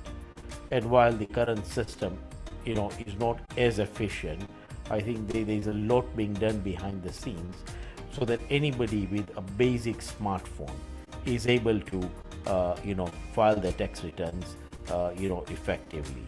The third is through a taxpayer education, and KR has been doing a lot of that through webinars, through targeted seminars for taxpayers, through the Taxpayers Week, which is now devolved to a number of counties. And this time, the opening day was held in Mombasa for the first time outside the country of Nairobi, and the closing will be held in Nakuru. So it's also reaching out to the taxpayers on the ground and working with the authorities there to ensure that people have access to the tax information. And lastly is that with the complexity and non-compliances, there is also this new tax amnesty which people need to take advantage of. Because what it means that if you have paid your principal tax for any tax that is due until 31st December 2022, your penalties and interest is automatically waived, including cases that are lying in the under the Tax Appeals Tribunal or under High Court or Court of Appeal. If people think that there is a component that can be paid, then there is a very flexible system of how people can come forward and pay their taxes and get their interest and penalties waived.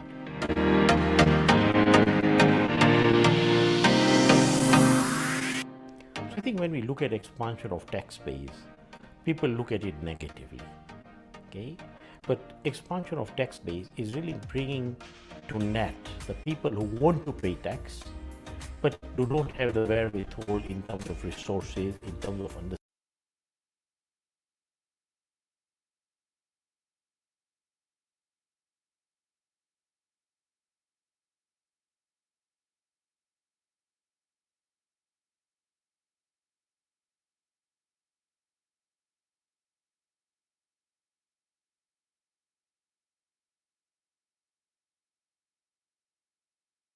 This meeting is being recorded.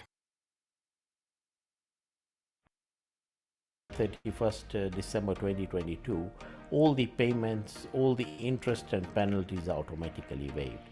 And this will help taxpayers in three ways. One is that if your principal has been cleared in the iTax and there is only interest and penalty, you don't even have to apply for anything, it will automatically be waived.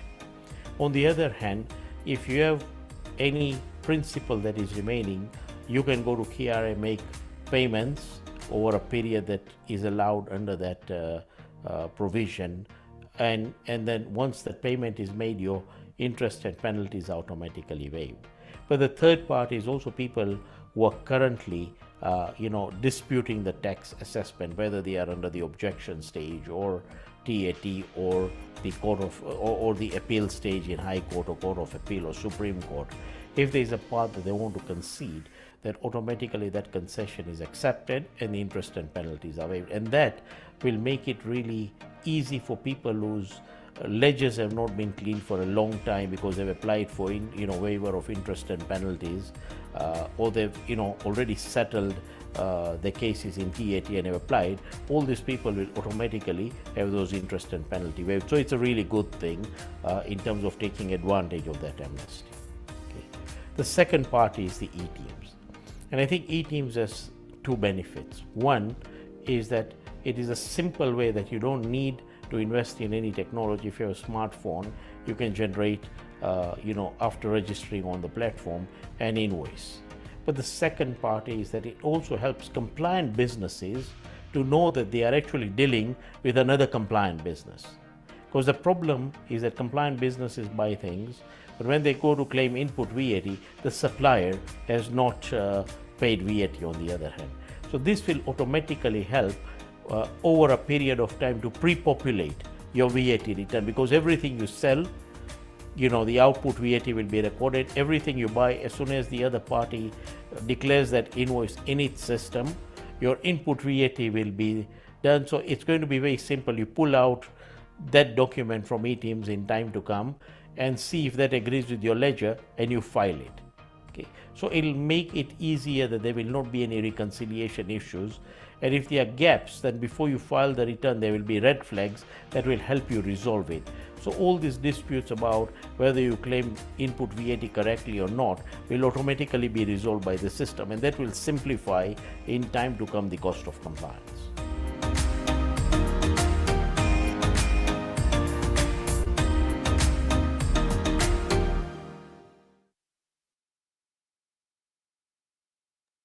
And welcome back to the 9th Annual Tax Summit brought to you by the Kenya Revenue Authority. My name is Wageni Kimani Wamba. I'm going to be your moderator. Well, I've been your moderator and I'm going to be your moderator. It's been great to welcome back to the second plenary session.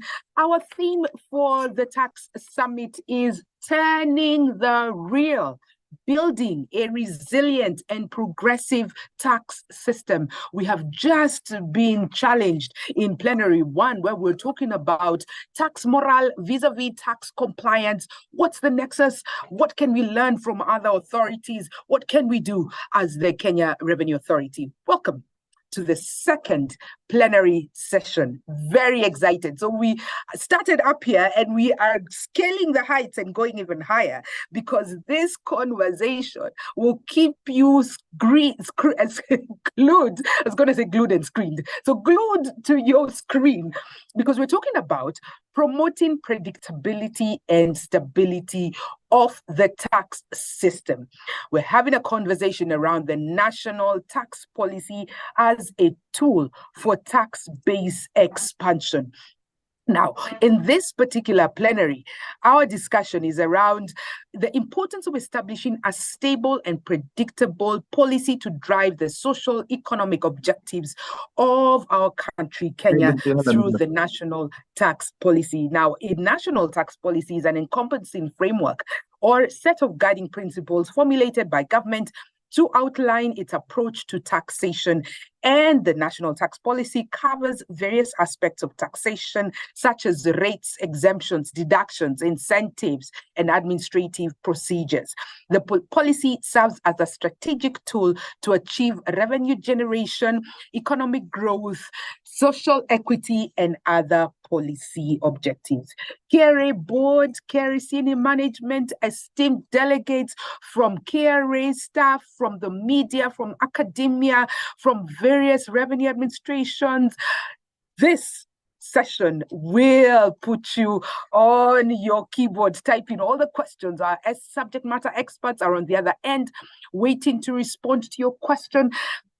However, I will also attempt to voice as many questions coming through to our panelists. Our panel is ready for you. I would like to now call upon my humble duty to call upon the Cabinet Secretary, Cooperatives and Micro, Small and Medium Enterprises, MSME Development, as our keynote speaker, Mr. Simon Chelugwe. Mr. CS, good morning and welcome to the annual Tax Summit. I see you there. Karibu sana. Good morning, Wageni, and good morning, fellow panelists. I'm speaking from Gaborone in Botswana.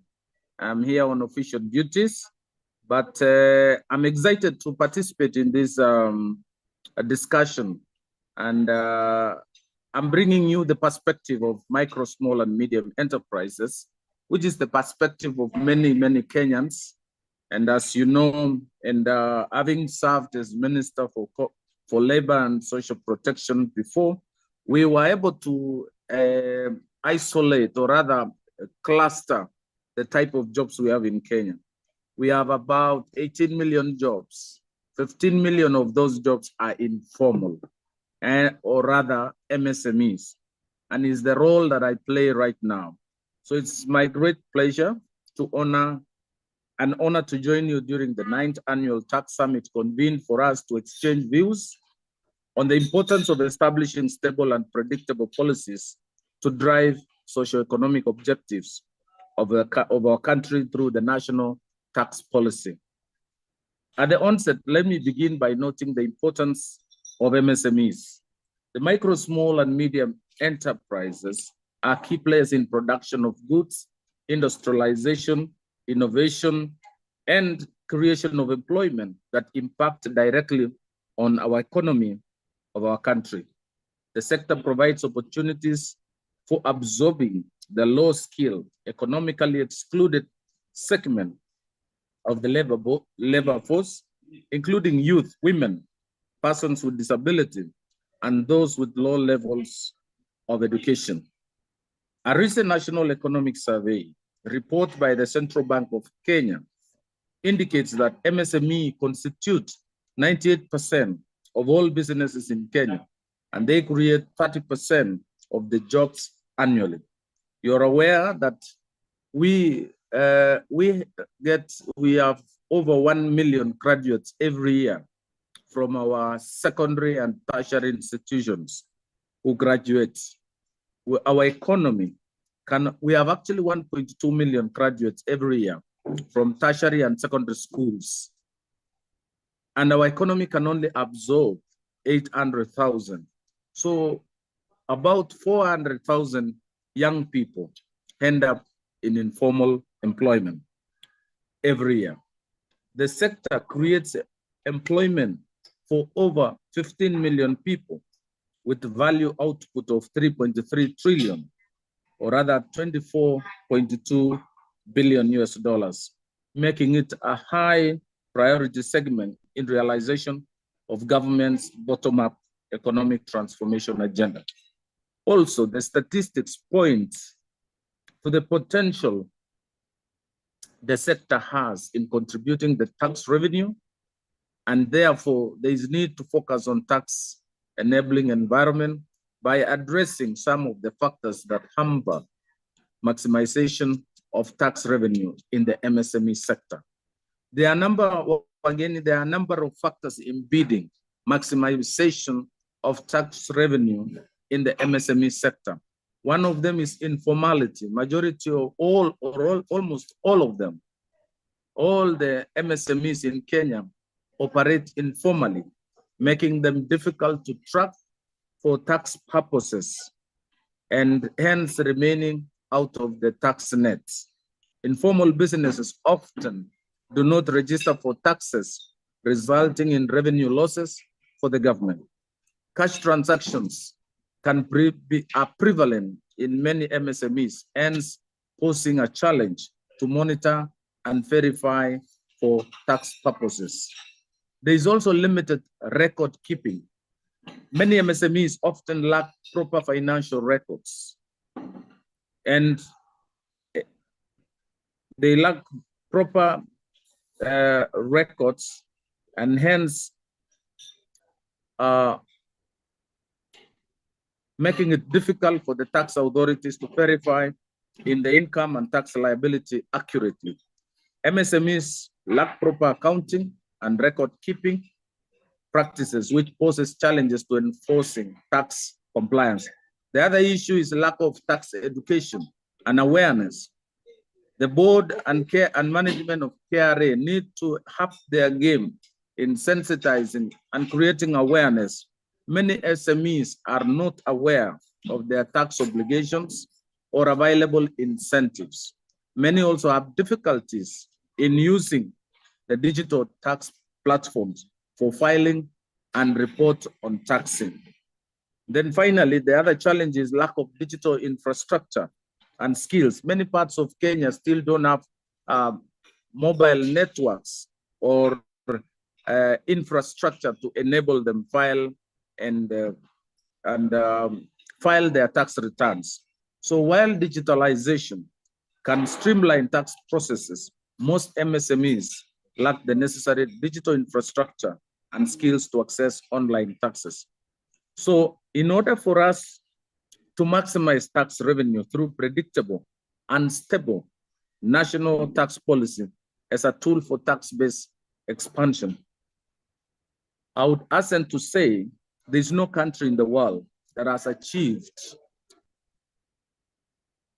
state economic development without raising adequate tax revenue. We cannot support our development needs, our social programs, without proper, predictable tax regime. We cannot depend on loans. We cannot keep on borrowing. We have to build our own country using our own revenue, tax revenue. So tax revenue is critical to provide a requisite financing for the government's development programs, address societal needs and challenges, and ensure the country's long-term prosperity. However, it should be underscored that tax system need to be predictable and stable, efficient, fair, and transparent for it to be effective in driving economic development. The Kenya government has enormous opportunity to expand the tax base by bringing in more players in the MSME sector into the tax net. Due to some challenges we have cited earlier, there are many MSMEs outside the tax nets. It should be noted that MSMEs, however small in their operations, can contribute to a percentage in tax packets, and therefore expanding the tax base to net more MSMEs would maximize tax revenue for the government. Panacea in maximizing tax revenue, therefore, lies in increasing the number of tax players by addressing these challenges that continue to keep taxable entities outside the tax net and closing loopholes that create avenues for revenue loss. In this regard, some of the quick fixes for a turnaround in revenue collection amongst the MSME would include digitalization.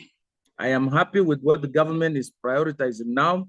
His Excellency, the President is leading by example, is leading in front.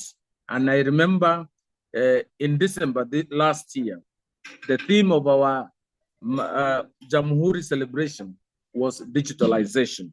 I believe this is going a long way. I've seen a lot of investment by the Ministry of ICT, led by the PS and CS. And I believe this will go a long way in not just supporting the MSMEs, but also supporting KRA in collecting taxes. Therefore, there is need for enhanced digital skills, development of MSMEs to adopt digital record keeping, accounting, and tax reporting systems to enhance compliance. Number two, increase formalization. KRA and all other government agencies, including the Ministry of Finance, need to come in handy to support us in the Ministry of MSME so that we all focus on registration through Micro Small Enterprises Authority, MSEA. The ministry is increasingly formalizing MSMEs through registration and aggregation. We target to aggregate them into circles as they grow and graduate to cooperatives. Number three, sensitization and capacity building. It is important to implement programs to educate MSMEs about their tax obligations and the benefits of compliance. Well-informed businesses are more likely to voluntarily comply with tax business and with tax regulations. KRA, in collaboration with other agencies, need to scale up sensitization, especially on the digital platform for filing and reporting of their tax obligation. And I want to really invite the management and the board of KRA to work along with us to sensitize and build capacity among the MSMEs. Number four, the tax incentives to drive compliance. There is need to offer tax incentives to MSMEs to encourage growth and expansion. These incentives may include tax holidays, investment credits, or deductions for research and development expenditure. These measures can attract more businesses into formal economy and stimulate economic activity. Number five, the MSME dedicated taxpayer support services. There is need for dedicated MSME taxpayer support centers or hotlines where MSMEs can seek guidance and assistance with their tax-related, tax grassroots level to enhance access. Finally, migration from cash transactions to mobile money or banking system. Many businesses in the sector are largely transacting by cash. There is need for sensitization of such enterprises to reduce on cash collection and have mobile money for banking systems. This will not only help the government in monitoring, but also help the owner in record keeping and accountability. I bring to you the example of the Hustler Fund. We started on the 1st of December, 2022, and this is a government intervention to support the most vulnerable, those at the bottom of the pyramid.